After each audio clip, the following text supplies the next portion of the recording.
Hello everyone, আমি শুভ্রজিৎ। তো আজকে আমার ভিডিওটা একটা সম্পূর্ণ আলাদা বিষয় নিয়ে হবে। এই বিষয়টা কিন্তু সিনেমার সঙ্গে আর কি যুক্ত নয়, ঠিক আছে? আমার ভিডিওতে সাধারণত আমি সিনেমা যুক্ত বিষয় নিয়ে কিন্তু কথাবার্তা বলে থাকি, তবে এবারে আমি কিন্তু একটা আলাদা বিষয় নিয়ে কথাবার্তা বলবো, আলাদা বিষয় নিয়ে চর্চা করব। এই বিষয় নিয়ে আপনারা কিন্তু অলরেডি নিজেদের মধ্যে চর্চা করছেন, আপনারা কিন্তু এই বিষয় সম্বন্ধে জানেন, কেন এটা নিয়ে কিন্তু লাস্ট 1-2-3 ধরে অনেক কথাবার্তা হচ্ছে, এটা নিয়ে কিন্তু অনেক বাওয়াল হচ্ছে, আর এটা নিয়ে কিন্তু অনেক ইউটিউবার্স অলরেডি ভিডিও বানিয়ে ফেলেছে, নিজেদের মতামত তারা সেখানে জানিয়ে দিয়েছে। তো এই টপিকটা হচ্ছে একটা কন্ট্রোভার্সিয়াল শোকে নিয়ে, ঠিক আছে? সেই শোতে এবারে কিন্তু ওই 5 জন ইউটিউবার্স গেছিল।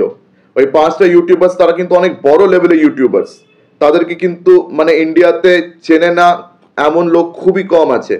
মানে ইয়াংস্টার্সরা কিন্তু তাদের বিশাল বড় ফ্যান্স, মানে তাদের কিন্তু অনেক মিলিয়ন সাবস্ক্রাইবার্স রয়েছে তাদের। তো তারা বিশাল বড় ইনফ্লুয়েন্সার্স।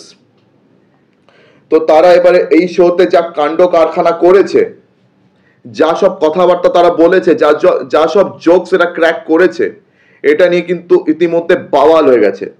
এবারে আমি আমার মতামত এটা নিয়ে জানাবো। তো আপনারা বুঝতেই পেরেছেন আমি কাদের নিয়ে কথা বলতে চলেছি আর সেই শোটার নাম কি। তো সেই শোটা হচ্ছে মানে latent show, the latent show. তো এই মানে লেটেন্ট শো নিয়ে কিন্তু অনেক রকম কথাবার্তা হচ্ছিল লোকেদের মধ্যে। এই শো এর কিন্তু অনেক ফ্যান্স রয়েছে, মানে এই শোটা যে গালাগাল খাচ্ছে না তা না, প্রচুর গালাগাল খাচ্ছে, কিন্তু ফ্যান্স প্রচুর রয়েছে। আর আমরা কিন্তু এই জিনিসটা হামেশাই দেখে এসেছি, যে শো বা যে জিনিসটা বেশি করে গালাগাল খায় সেটারই কিন্তু ভিউয়ারশিপ বেশি করে হয়। এখন কিন্তু কোয়ালিটি ম্যাটার করে না, এখন এই সোশ্যাল মিডিয়ার দুনিয়াতে, ঠিক আছে, একটা জিনিস কিন্তু আমরা সবাই বুঝে গেছি মোরাললেস, সেটা হচ্ছে কোয়ালিটি ডাজন্ট ম্যাটার, ঠিক আছে? কোয়ালিটি ম্যাটার করে না। আপনি আজে বাজে কাণ্ড কারখানা যদি সোশ্যাল মিডিয়াতে না করে থাকেন, তাহলে কিন্তু আপনি ভিউজ জেনারেট করতে পারবেন না। এটাই এখন একটা সিম্পল ফর্মুলা হয়ে গেছে। তো এখন এই ফর্মুলা মেনটেন করে প্রত্যেকটা সোশ্যাল মিডিয়া ইনফ্লুয়েন্সার্স কিন্তু চলছে, অ্যান্ড সেটার পিছনেও কিন্তু আরো অনেক বড় বড় সেলিব্রিটিসরা দায়ী। এমন কিছু বড় বড় সেলিব্রিটিসদের আর কি নাম আমি এখানে নেব, যারা কিন্তু কোনো মানে ইউটিউবার নয়, ঠিক আছে? তারা ইউটিউবার না, তারা কিন্তু বিশাল বড় ভিআইপি, মানে তারা অন্য ফিল্ডে যুক্ত আছে, বিশেষ করে সিনেমার ফিল্ডে কিছু এমন লোকজন রয়েছে যারা এই মানে কিছু পার্টিকুলার টপিকসকে নিয়ে এত খুলেআম কথাবার্তা বলে, এত খুলেআম তারা মানে এইসব টপিককে নিয়ে হাসাহাসি করে বেড়ায়। তো এখান থেকে আর কি সোশ্যাল মিডিয়া ইনফ্লুয়েন্সার্সরা ইন্সপায়ার হয়ে আর কি এইসব ধরনের উল্টো পাল্টা কাজকর্ম জেনারেলি করেই থাকে, ঠিক আছে? আর এইসব সোশ্যাল মিডিয়া ইনফ্লুয়েন্সার্সদের দেখে আজকের দিনে কিন্তু যারা মানে জেন জি এর ছেলে মেয়েরা রয়েছে, তারা উল্টো পাল্টা জিনিস শিখছে, আর তারা কিন্তু যা খুশি তাই করছে, মানে যা খুশি তাই রিল বানাচ্ছে, যা খুশি তাই মানে ভ্লগিং করছে। ফুড ভ্লগিং এর নামেও অনেক কিছু উল্টোপাল্টা কাজকর্ম হচ্ছে, আমরা সবাই জানি। আর ইনস্টাগ্রামটা এখন কিসের কারখানা হয়ে গেছে আপনারা সবাই জানেন, ডিজিটাল হীরামান্ডি। ইনস্টাগ্রামকে এখন ডিজিটাল হীরামান্ডি বলা হয়, যেখানে সফট পর্ন কত ইজিলি আর কি প্রমোট করা হয়, সফট পর্ন অনেক ইজিলি ইনস্টাগ্রামে লোড হচ্ছে। তো বরাবর এসব জিনিস কিন্তু চলে আসছে, অ্যান্ড এটা এখনই এত বাড়াবাড়ি পর্যায়ে পৌঁছে গেছে। তো আমার কিন্তু মনে হয় না যে আজকে আমি যে ভিডিও বানাচ্ছি সেটা করে কোনো লাভ আছে। আরে আমার কথা ছাড়ুন, আমার থেকে যারা বড় বড় ইউটিউবার্স রয়েছে, যারা ইনফ্লুয়েন্সিয়াল ইউটিউবার্স রয়েছে, যারা এদের বিরুদ্ধে ভিডিও বানাচ্ছে, তাদেরও যে ভিডিও করে কোনো লাভ হচ্ছে বলে আমার তো মনে হচ্ছে না। মানে তাদের পার্সোনাল লাভের কথা বলছি না, মানে লাভ কোন সেন্সে বলছি, লাভ এই সেন্সে বলছি যে সোসাইটি এটার থেকে কোনো শিক্ষা নেবে কিনা, আজকে জেন জি এর ছেলেমেয়েরা এটা থেকে কিছু শিখবে কিনা। তো সেই দিক থেকে আমার মনে হয় না কোনো লাভ হবে বলে। কিন্তু হ্যাঁ, আওয়াজ তোলার আর এইসব উল্টোপাল্টা জিনিসকে গালাগাল করার অধিকার কিন্তু আমাদের 100% রয়েছে, সেটা তারা করছে, সেটা আমিও আমার ভিডিওতে করছি। তো দেখুন, এই দ্য লেটেন্ট শো, এটা হচ্ছে একটা সব থেকে মানে one of the most vulgar shows. এত ভালগার জিনিসপত্র এখানে হয়। তো তো লেটেন্ট শো এর ব্যাপারে প্রথম কবে জানলাম, ওটা আর কি কয়েক মাস আগের কথা, 2-4 মাস আগের কথা। ওই আপনাদের যদি মনে থাকে যে একটা মেয়ে সে লাল ড্রেস পরে এসেছিল একটা ছেলের সঙ্গে, ওই ছেলেটা ওই মেয়েটা ড্রেস সবার সামনে কাটছে কাঁচি দিয়ে, ক্যাচ ক্যাচ করে কাঁচি দিয়ে সবার সামনে কাটছে। আর তারপরে ওই মেয়েটা জাজেসদের সামনে দাঁড়িয়ে দাঁড়িয়ে মানে নির্লজ্জের মতন বলছে যে আমার একটা স্বামী রয়েছে, তার সঙ্গে বাচ্চা রয়েছে, কিন্তু তাও সে ওই ধরনের একটা highly revealing red sexy dress পরে একটা অন্য একটা ছেলে যার সাথে এই মেয়েটার কোনো সম্বন্ধ নেই দূর দূর অব্দি, সে সবার সামনে তার ড্রেসটাকে এভাবে কাটছে। মানে এগুলো কি হচ্ছে বস? লেটেন্ট শোতে এই ধরনের ভালগার জিনিসপত্র হয়ে আসছে, এটা গালিগালাজ খাচ্ছে এই শোটা, নো ডাউট। কিন্তু যেমন বললাম যে আজকের দিনে যে জিনিসটা গালাগাল বেশি করে খাবে সেটা কিন্তু বেশি করে ট্রেন্ডিং এ থাকবে, সেটা ভিউয়ারশিপ বেশি পাবে, এন্ড ভিউয়ারশিপ জেনারেট করলে পয়সা উঠে যাবে ইনস্ট্যান্ট। তো ইউটিউব এমন একটা প্ল্যাটফর্ম যেখানে আপনি যা খুশি ঢালবেন, মানে ভিউয়ারশিপ গার্নার করতে পারলেই আপনার পকেটে পয়সা চলে আসবে। আপনি যা খুশি বলতে পারেন, যা খুশি করতে পারেন। তা লেটেন্ট শো কিন্তু সেরকমই একটা আর কি শো যেটা ইউটিউবে প্রচুর ভিউজ জেনারেট করছে। ওয়াই? বিকজ প্রচুর ছেলেমেয়েরা কিন্তু এটাকে দেখছেন, দেখে সেটাকে তারা কুল ভাবছে, তারা ভাবছে যে এইসব করাটা খুব ভালো জিনিস।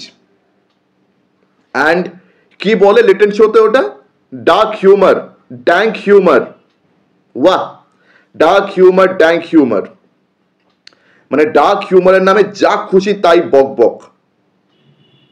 এবারে যে 5টা ইনফ্লুয়েন্সার যারা এবারে লেটেন্ট শোতে এসে বাওয়াল করেছে, তাদের সবার নাম তো জানি না, কিন্তু যতজনের নাম জানি বলছি। একটা আশিস চঞ্চলানি, আরেকজন হচ্ছেন রণবীর আল্লাবাদিয়া, মিস্টার রণবীর আল্লাবাদিয়া, খুব বড় নাম ওনার। তারপরে মিস্টার সময় রায়না, সময় রায়না এই তো কয়েকদিন আগে কেবিসির যে একটা শো প্রিমিয়ার হলো, যে এপিসোড, সেখানে সময় রায়না এসেছিলেন। তাছাড়া রয়েছেন আরেকটা কি না, অপূর্বা, অপূর্বা সিং, একটা মেয়ে। তাছাড়া আরেকটা পাঞ্জাবি লোক, একটা শিখ লোক, মানে তারও কম বয়সেদের মতন। তো এই 5 জন মিলে এবার যা কাণ্ড কারখানা করছে, তো ওরা একটা কন্টেস্টেন্টকে বলছে, জিজ্ঞেস করছে যে ভাই তোমার মা বাবা যদি সেক্স করে, তো তুমি যদি সেটা দেখো তো তুমি কি করবে? তুমি কি সেটা দেখে এনজয় করতে থাকবে, নাকি তুমি তাদের মাঝখানে গিয়ে ওইটাকে থামানোর চেষ্টা করবে? তো এই ধরনের প্রশ্ন, এই ধরনের কথাবার্তা এইসব শোতে হয়ে থাকে। And that is very cool according to this social media influencers and today's Gen Z. তো এটা খুবই কুল জিনিস যে নিজের মা বাবাকে সেক্স করতে দেখো, নিজের মা বাবার সঙ্গে তুমি সেক্স করতে লেগে যাও বা ওদেরকে তুমি থামাও, আর এটা নাকি বিশাল জোক। তো আমাদের সময় রায়না এইসব উল্টো পাল্টা জিনিসকে না জোক বলে ক্র্যাক করছে, ইটস আ জোক। ওয়াহ। আর তারপরে আরেকটা এপিসোড দেখছিলাম যে একটা ছেলে মেয়ে এসছে, ঠিক আছে? তো এই মানে মেয়েটা অপূর্বা সিং, কিন্তু মেয়ে একটা, তো সে মেয়ে হয়ে জিজ্ঞেস করছে ওই মেয়েটাকে যে আমাকে কিছু টিপস দাও না, যাতে আমি তোমার মানে তোমার বয়ফ্রেন্ডের মতন একটা 6 ফুট 4 ইঞ্চি ছেলে পাই। অ্যান্ড শুধু হাইটটা 6 ফুট 4 ইঞ্চি হলে হবে না, তার নিচেরটাও 6 ইঞ্চি হতে হবে। তো এই ধরনের কথাবার্তা বলছে, মানে ওই কাপলদের ফেস এমন হয়ে গেছিল না, ওই মেয়েটার ফেস বিশেষ করে, আর যার জবাব তাদের মুখ থেকে বেরোচ্ছে, অ্যান্ড সেটাকে সবাই হো হো হো হো করে এনজয় করছে, অ্যাজ ইফ যেন বিশাল কমেডি হচ্ছে। আমি বুঝলাম না এটাতে কমেডি কোথায় বস? তুমি সেক্স নিয়ে এমন ভাবে কথাবার্তা বলছো as if it's USA. This is not USA man, this is India. ইন্ডিয়াকে সালা ইউএসএ বানিয়ে যা খুশি তাই বক বক করে যাবে। মানে সবাই ধরে রেখেছে যে এখানে রাস্তায় যাকে তাকে যেখানে সেখানে কিস করে দেওয়াটা ভদ্রতা, যেখানে সেখানে রাস্তায় সেক্স করতে নামাটা ভদ্রতা। আমি এইসব সোশ্যাল মিডিয়া ইনফ্লুয়েন্সার্স আর এই জেন জি জেনারেশন আর আপনাদের সবাইকে আমি একটা চ্যালেঞ্জ দিচ্ছি, আপনাদের যদি গাড়ে দম থাকে, আপনাদের যদি গাড়ে দম থাকে, আপনারা এইসব সেক্সের কথা নিজেদের মা বাবার সামনে বলে দেখান। নিজেদের মা বাবাকে আপনারা এটা বলে দেখান যে তোমরা সেক্সে তো তোমরা সেক্স করো, তোমাদেরকে আমি দেখি, এটা বলে দেখান নিজেদের মা বাবাকে। আপনারা এইসব শোকে প্রমোট করছেন, এইসব শোকে আপনারা এত ভিউয়ারশিপ দিচ্ছেন, এইসব শোকে দেখে আপনারা নিজেরা এনজয় করছেন, আর আপনাদের অর্গাজম হচ্ছে এইসব শো দেখে। তো বললাম তো, নিজের মা বাবাকে এইসব কথা না বলে দেখান, নিজের মা বাবার সামনে সেক্স নিয়ে একটা কথা বলে দেখান। আমি দেখে নেব কজনের মা বাবা আপনাদেরকে পারমিট করে, আমি জাস্ট দেখবো। আর যে মা বাবা এইসব জিনিস পারমিট করছে তাদের ভাই কিছু বলার নেই, তারা হচ্ছে মেন্টালি রিটার্ডেড পারসন, তাদেরকে এক্ষুনি মেন্টাল অ্যাসাইলামে পাঠাও, নাহলে এই দেশ থেকে তাড়িয়ে ভাগাও তাদেরকে। এটা ইন্ডিয়া, ইন্ডিয়ার নিজের কিছু ট্রেডিশন রয়েছে, কালচার রয়েছে, এখানে খুলেআম আমরা কিস করতে পারি না। হ্যাঁ, এটা আপনারা অনেকেই ধরবেন যে শশী থারুর একটা ইন্টারভিউতে বলেছেন, India is such a place where you can piss in public but you can't kiss in public. It's a criminal offense to talk to a stranger, but not a criminal offense if you marry one. হ্যাঁ, শশী থারুরের এই কথাটা একদম ঠিক, কিন্তু India এরকমই হয়ে এসছে, India এরকমই, তার ট্রেডিশন কালচার রয়েছে যেটা ইউএসএ থেকে বা বাকি ওয়েস্টার্ন কান্ট্রিজ থেকে একেবারে আলাদা। তো এই যে ওয়েস্টার্ন মানে যে কনসেপ্ট ডার্ক হিউমার, ওটার নামে এখানে যা খুশি বলে দিলে চলবে না বস। নিজের মা বাবার ইনসাল্ট করা অ্যান্ড সবার সামনে বয়ফ্রেন্ড গার্লফ্রেন্ডকে সালা ন্যাংটো করে নাচানো, এইসব জিনিসপত্র হচ্ছে লেটেন্ট শোতে। অ্যান্ড এই সময় রায়নার কটা ক্লিপিংস দেখলাম, এই প্রত্যেকটা জায়গায় খালি ওই সেক্স, লন্ডিয়াবাজি, হ্যান ত্যান এইসব জিনিস নিয়ে খুলেআম বকবক করে এসছে এই সময় রায়না। মানে বুঝলাম না যে সালা এই সময় রায়নাকে লোকেরা এত পপুলারাইজ কি করে করলো। ও পর পর এইসব জিনিস করে এসছে, লোকেরা এনজয় করছে। মানে জোম্যাটোকে একটা এপিসোডে কিন্তু সময় রায়না মানে ব্যাশ করছে, মানে ব্যাশ ঠিক না, রোস্ট করছে জোম্যাটোকে। সেখানেও ও আবার মেয়েদের অ্যাঙ্গেল, লন্ডিয়াবাজি, সেক্সের অ্যাঙ্গেল সেখানেও ঢুকিয়ে দিচ্ছে। আর তারপরে সেখানে আমি দেখলাম যে যারা মেন্টালি চ্যালেঞ্জড বা যারা মানে হ্যান্ডিক্যাপড, তাদেরকে নিয়েও জোক মারছে। অসুস্থ মানুষকে নিয়ে, মানে হ্যান্ডিক্যাপড মানুষকে নিয়ে ও সমানে জোক মারছে। আর শুধু ওই একটা এপিসোডে জোক মারেনি, সময় রায়না কিন্তু এই ধরনের জোক নিজে প্রত্যেকটা এপিসোডে মেরেছে। তার প্রত্যেকটা ইউটিউব ভিডিওস গুলো আপনারা ঘাটবেন, প্রত্যেকটা জায়গায় কিন্তু হ্যান্ডিক্যাপড মানুষকে নিয়ে, অসুস্থ মানুষকে নিয়ে, কারোর বাবা মারা গেছে বা কারোর বাবা ধরুন কারোর মা বাবা হসপিটালে অ্যাডমিটেড, এইসব জিনিস নিয়ে সে জোকস ক্র্যাক করে গেছে। এতটা সেনসিটিভ জিনিসপত্র, এগুলো কি নিয়ে কেউ জোকস ক্র্যাক করে? এটাই কি আমাদের ভদ্রতা? এটাই কি আমাদের দেশের সংস্কার? আর এইসব মানুষকে আপনারা সব একদম নিজেদের মাথায় তুলে রেখেছেন, মানে এদেরকে তো আপনারা ভগবান বানিয়ে দিয়েছেন। মানে দুদিন পর থেকে আমার তো মনে হচ্ছে এদের পোস্টার্স আমাদের বাড়ির সামনে টাঙানো হবে, মানে নেক্সট জেন সুপারস্টার এরা। আর এদেরকে সুপারস্টার বানানোর পিছনে কিন্তু আপনাদের হাত রয়েছে। বছরের পর বছর তারা উল্টো পাল্টা জিনিসপত্র করে আসে, আর আপনারা তাদেরকে পুজো করে এসছেন। তো সময় রায়না তো এসব জিনিস করেই আছে। আর আরেকটা এপিসোডে কি দেখলাম যেন, যে যেখানে আর কি কিছু লোকেরা বলছিল যে ক্যান্সেল দ্য বোর্ড এক্সামস, সেখানে বোর্ড এক্সামে লিখে আসো লড়া, সেক্স, হ্যান ত্যান নিয়ে আবার এখানেও জোক ক্র্যাক করছে ও। মানে সব জায়গায় ওই একটা টপিক নিয়ে সালা জোক ক্র্যাক করে।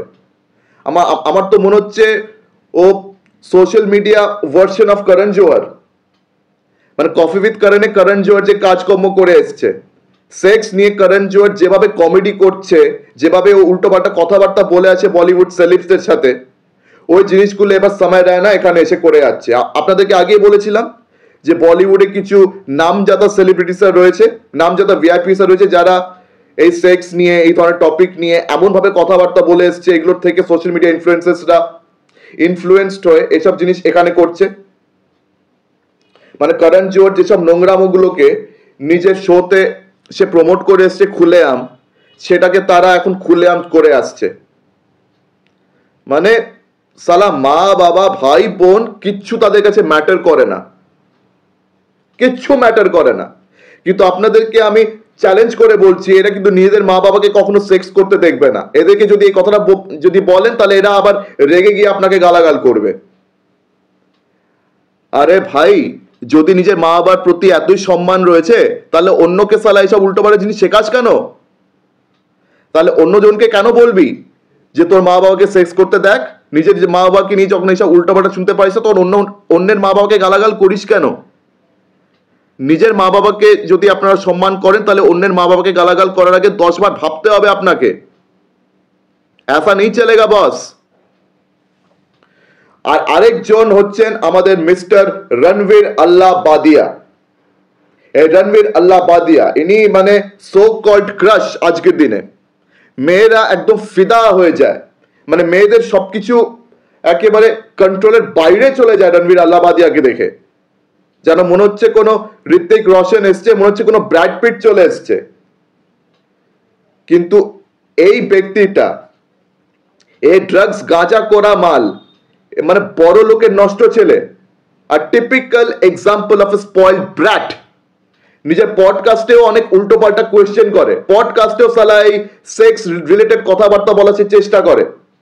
অ্যান্ড পডকাস্টে মানে উল্টো পাল্টা লোকেরা এসে ভাই ইন্টারভিউ দিয়ে গেছে, উল্টো পাল্টা বক বক করে গেছে। আর আমি দেখেছি অপোজিশন পার্টিজদের যতগুলো পলিটিক্যাল লিডার্স যারা উল্টো পাল্টা বক বক সারাক্ষণ করে আমাদের দেশকে নিয়ে, আমাদের কালচারকে নিয়ে, আমাদের ডেমোক্রেসিকে নিয়ে যত আজে বাজে বক বক করে, এইসব লোকেদেরকে নিজের পডকাস্টে খুলেআম প্রমোট করে এসছে। অ্যান্ড তাছাড়া বলিউড সেলিব্রিটিস যারা আর কি নেপোটিজমকে অ্যান্ড আরো আজে বাজে যতগুলো জিনিসপত্র, এমনকি ড্রাগসের কালচার, যারা বলিউড সেলিব্রিটিস তারা এই জিনিসটাকে একদম প্রমোট করে এসছে ওর চ্যানেলে। অ্যান্ড সেগুলোকে এমনভাবে তারা প্রমোট করেছে অ্যাজ যেন এগুলো করাটা ভুল নয়। তারা সবাই এসে রণবীর আল্লাহ বাদিয়ার চ্যানেলে কিন্তু ইন্টারভিউ দিয়ে গেছে, রণবীর আল্লাহ বাদিয়া তাদেরকে প্রমোট করে গেছে।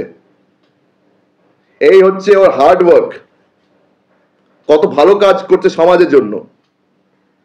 মানে এইসব বলিউড সেলেবস যারা উল্টোপাল্টা কাজকর্ম সারাক্ষণ করে থাকে, যারা উল্টোপাল্টা কাজকর্মের জন্য আর কি সারাক্ষণ বদনাম হয়ে থাকে, পুরো বলিউডকে তারা বদনাম করে দিয়েছে, তারা এসে নিজেদের ইমেজ এখানে হোয়াইট ওয়াশ করে।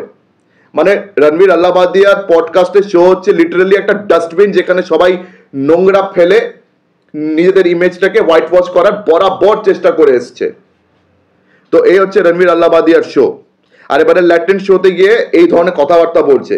কিন্তু এই মহাপুরুষটা কিভাবে নিজের ইউটিউব শুরু করেছিল জানেন? প্রথম দিকে তিনি শিব ভক্ত, সনাতন ধর্ম নিয়ে অনেক ভালো ভালো কথাবার্তা বলতেন। উনি অনেক ধর্মীয় ব্যক্তি ছিলেন শুরুতে, মানে উনি ধর্মীয় ব্যক্তি মতন কথাবার্তা বলতেন। তিনি মানে শিবের পরম ভক্তের মতন তিনি আর কি অ্যাপিয়ার করতেন। মানে তখন তো সবাই ভেবেছিল যে শিব ঠাকুরের সে পরম ভক্ত, সে হিন্দু ধর্মকে খুব সম্মান করে, সে প্রচন্ড সনাতনী একজন ব্যক্তি। আর এখন দেখো কি ধরনের কাজকর্ম করছে। তো এই ধরনের ব্যক্তিকে যত আপনারা বাড়াবা দেবেন, যত আপনারা নিজেদের মাথার উপর তাদেরকে তুলে রাখবেন, তত তাদের বাড়টা না বাড়তেই থাকবে। আর এরকম শুধু এরা দুজন না, মানে অপূর্বা সিং আর তারপরে এই আশিস চঞ্চলানি আর তারপরে ওই আরেকটা লোকটা, মানে আরেকটা ছেলে, এরা মিলে যে কি করে তাহলে ভেবে দেখুন। মানে এদের আমি ভিডিওস দেখিনি, তাই এদের ভিডিওস নিয়ে আলাদা করে কিছু বললাম না। আমি এই দুজনে খালি দেখলাম। আমি মানে এদের ভিডিও আর দেখতেও চাই না, সত্যি কথা বলতে গেলে এদের ভিডিও দেখি না। লেটেন্ট শো যে আমি দেখি তা কিন্তু নয়।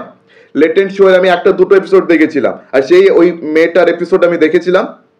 তারপরে আজকে আমি লেটেন্ট শো কিছু এপিসোড দেখলাম, মানে কি ছোট ছোট ক্লিপিং দেখলাম আর কি। তো লিটারালি এইসব উল্টো পাল্টা জিনিসপত্র চলে। আমার মনে আছে আরেকটা গালিগালাজের শো চলতো, AIB, অল ইন্ডিয়া বাকচোর। তো সেই শোটা বন্ধ হয়ে গেছে, কিন্তু লেটেন্ট শো খুলে আম চলে আসছে। অল ইন্ডিয়া বাকচোর বন্ধ হলো, তো এখানে লেটেন্ট শো চলছে। অল ইন্ডিয়া বাকচোরকে সবাই অ্যাবিউসিভ বলতো, সবাই আর কি এটাকে আর কি ভার্বালি ভায়োলেন্ট শো বলতো। যেমন আমির খান বলেছিল যে অল ইন্ডিয়া বাকচোর একটা ভার্বালি ভায়োলেন্ট শো। তো সেই শোটা বন্ধ হয়ে গেল, কিন্তু তারপরে এখন এই লেটেন্ট শো শুরু হয়েছে, যেখানে সেক্স খুলেআম সবাই করে আসছে। ওয়াহ, মনে হচ্ছে কোনো আমেরিকান পাইয়ের সিনেমা, মনে হচ্ছে টিভি সিরিজ চলছে। What the fuck is going on? এই ধরনের উল্টোপাল্টা জিনিসপত্র আপনারা প্রমোট করছেন খুলেআম। আর আপনারা ভেবে রেখেছেন এটা এটা ইউএসএ, এটা লন্ডন, এটা ওয়েস্টার্ন কান্ট্রি, এখানে ওয়েস্টার্ন কালচার চলবে? ভাই এখানে ওয়েস্টার্ন কালচার চলবে না। ওয়েস্টার্ন কালচারের সব কটা জিনিস কিন্তু এখানে যদি চলে তাহলে আমাদের নিজেদের সংস্কার বলে কিছু থাকবে না। আর ওখানকার কালচারের সাথে এখানকার কালচার দয়া করে মেলানো ট্রাই করবেন না। ওখানকার বাচ্চারা মা বাবার সঙ্গে থাকে না, ওখানকার বাচ্চারা মা বাবাদের সঙ্গে আলাদাভাবে ডিল করে, ওখানকার বাচ্চারা মা বাবাকে ওইভাবে সম্মান করে না যেভাবে আমরা আমাদের মা বাবাকে করি। ওখানে কালচার একদম আলাদা, ওখানে ছেলে মেয়েরা মা বাবাদের সঙ্গে থাকতে চায় না। আর ওখানকার ছেলে মেয়েদের মধ্যে পাঙ্ক কালচারটা প্রচন্ড পপুলার, প্রত্যেকেই ড্রাগস গাঁজা করছে প্রায়। মানে ইউএসএ তে আর এসব জায়গায় 10টার মধ্যে 9টা বাড়ির ছেলে মেয়েরা মানে খুব কম বয়সে বাড়ি ছেড়ে দেয়, বাড়ি ছেড়ে দিয়ে নিজেদের মতন কাজকর্ম করে, এদিক ওদিক গিয়ে উল্টো পাল্টা ড্রাগস গাঁজা নেশা ভাঙ করে আসছে, আর নিজেদের মা বাবার সঙ্গে তারা থাকেই না। অ্যান্ড ইউএসএ বা এইসব জায়গায় প্রত্যেকটা 10টার মধ্যে 9টা বাড়িতে, ঠিক আছে, ডিভোর্স প্রচন্ড কমন। মানে বিয়ে করবে 2 দিনের জন্য ডিভোর্স হয়ে যাবে, বা ধরুন কারোর বিয়েই হলো না, মানে জাস্ট লিভ ইন করে বাচ্চা করে সংসার চালাচ্ছে। আমাদের ইন্ডিয়াতে কারো দম আছে লিভ ইন করে এভাবে সংসার করে মানে বাচ্চা জন্ম দেওয়ার? আমাদের ইন্ডিয়াতে ভিআইপি বাদ দিয়ে বাকি আমাদের মিডল ক্লাস বা লোয়ার ক্লাসের ছেলে মেয়েদের মধ্যে কিন্তু সেই দম নেই যে লিভ ইন করে থাকবে কোথাও। আর লিভ ইন করে তারা যদি চেষ্টাও করে তারা পারে না, বিকজ আমাদের এখানে আলাদা সংস্কার রয়েছে, আলাদা ট্রেডিশন রয়েছে। ওয়েস্টার্ন কালচারের সবকটা জিনিস আমরা এখানে অ্যাডাপ্ট করতে পারি না, আর এখানে অ্যাডাপ্ট করা উচিতও নয়। তো আমাদের কালচারের মধ্যে ডিফারেন্স থাকতে হবে। আমাদের দেশকে কিন্তু আমাদের আজকের ইয়াংস্টার্সরা একদমই রেসপেক্ট করে না, তারা উল্টো পাল্টা জিনিসপত্র এখানে করে আসছে। মেট্রো স্টেশনে গিয়ে কিস করা বা এদিক ওদিক রাস্তায় মেকআউট করতে লেগে যাওয়া, আর সেগুলোকে আপনারা খুব কুল ভাবেন। আর এসব নিয়ে কেউ জোকস ক্র্যাক করলে সেটা কমেডি। ভাই কায়কা কমেডি? এটা কোনো কমেডি নয় বস, এটা একটা উল্টো পাল্টা জিনিসপত্র, এটা উল্টো পাল্টা কালচারকে প্রমোশন করার চেষ্টা। আপনারা না নিজেদের একটু মাথাটা খুলুন দয়া করে। আর ঠিক আছে, একটু ভেবে চিন্তে কমেডি করবেন। কমেডির দরকার আছে, ইয়ার্কির দরকার আছে, কিন্তু প্রত্যেকটা ইয়ার্কির একটা লিমিট থাকে। কারো মা বাবার শরীর খারাপ, তাকে নিয়ে ইয়ার্কি করাটা উচিত না। বা কার মা বাবা সেক্স করে কি করেছে কি করে, এইসব আজে বাজে কথাবার্তা বলার আগে আপনাদের নিজেদের একটু লজ্জা হওয়া উচিত। আর এইসব জিনিসকে আপনারা খুলেআম প্রমোট করছেন। এই সোশ্যাল মিডিয়া ইনফ্লুয়েন্সার যতটা দোষী, ওদেরকে সাপোর্ট করার জন্য কিন্তু আপনারাও ততটাই দোষী। তো আপনাদের একটু সজাগ হতে হবে। আর আপনাদের মধ্যে যারা অলরেডি বিবাহিতা, যাদের অলরেডি বাচ্চারা রয়েছে, আপনারা একটু নজর দেবেন নিজেদের বাচ্চাদের উপর যে তারা কি দেখছে। কেন আজকাল ইন্টারনেটে অনেক উল্টো পাল্টা জিনিস খুব তাড়াতাড়ি পুশ পায়, খুব তাড়াতাড়ি প্রমোশনস পায়, আর তারা এসব উল্টাপাল্টা জিনিস থেকে অনেকগুলো উল্টাপাল্টা জিনিস তারা শিখছে। অ্যান্ড ইনস্টাগ্রামে আগে বললাম সফট পর্নস প্রচন্ড প্রমোট হয়। তো অনেক ছেলে মেয়েরা কিন্তু তাদেরকে দেখে এইসব সফট পর্ন জিনিস করে যাচ্ছে। অনেক মেয়েরা মানে সোশ্যাল মিডিয়াতে সবার সামনে ড্রেস চেঞ্জ করছে, সবার সামনে ড্রেস চেঞ্জ করার ভিডিওগুলোকে লিক করে দিচ্ছে। একটা সময় ছিল যখন এইসব ভিডিও লিক হলে মেয়েদের জীবন বরবাদ হয়ে যেত, মানে মেয়েরা তারপরে কাউকে সমাজে মুখ দেখানোর যোগ্য থাকতো না। কিন্তু আজকাল মেয়েরা খুলে আম এসব বেশ্যাবৃত্তি করে আসছে, বেশ্যাগিরি মেয়েরা খুলে আম করছে। তাদের মাথায় একটুকু লজ্জা শরম দেখবেন না, তারা খুলে আম বেশ্যাবৃত্তি করে যাচ্ছে, খুলে আম এসব আজে বাজে কাজ তারা করে আসছে। তো কিরকম কালচার, এখন কিরকম জিনিসপত্র হচ্ছে, কোন সমাজে বাস করছি, সত্যি মানে ভয় লাগে আমার যে কিরকম সমাজে বাস করছি, যেখানে খুলেআম যে কেউ যা খুশি তাই করে যাচ্ছে।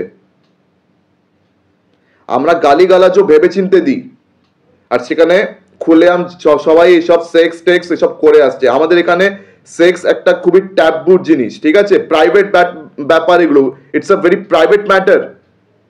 এগুলো কাউকে আমরা দেখিয়ে করি না, বা এগুলো দেখিয়ে করার জিনিস নয়। কিন্তু আজকাল কি সব চলছে, মানে আজকে বললাম তো, আজকে আরো 15,000টা রণবীর আল্লাহবাদিয়া তৈরি হয়ে যাবে। এই রণবীর আল্লাহবাদিয়াকে বন্ধ করলে কোনো লাভ হবে না। আরো 15,000টা রণবীর আল্লাহবাদিয়া, 15,000টা সামাই রায়না তৈরি হয়ে যাবে, আরো এদের মতন 15,000টা সোশ্যাল মিডিয়া ইনফ্লুয়েন্সার্স তৈরি হয়ে যাবে, যাদেরকে দেখে আপনারা আবার ইনফ্লুয়েন্সড হবেন আর আপনারাও নিজেরা এইসব ভুলভাল কাজকে প্রমোট করবেন। তো এখন আর কি যাদের ছোট্ট ছোট্ট বাচ্চা হয়েছে তারা কিন্তু এই ব্যাপারটা নিয়ে একটু সাবধান হন, আর যাদের বয়স কম রয়েছে তাদেরকে আমি এক্ষুনি ওয়ার্নিং দিয়ে রাখছি যে please don't consume all this contents, stop consuming them. অনেক ভালো ভালো জিনিসও কিন্তু নেটে কনজিউম করা যায়, অনেক কাজের জিনিস আছে, সেগুলোকে দয়া করে কনজিউম করার ট্রাই করো, এসব উল্টোপাল্টা জিনিস না দেখে।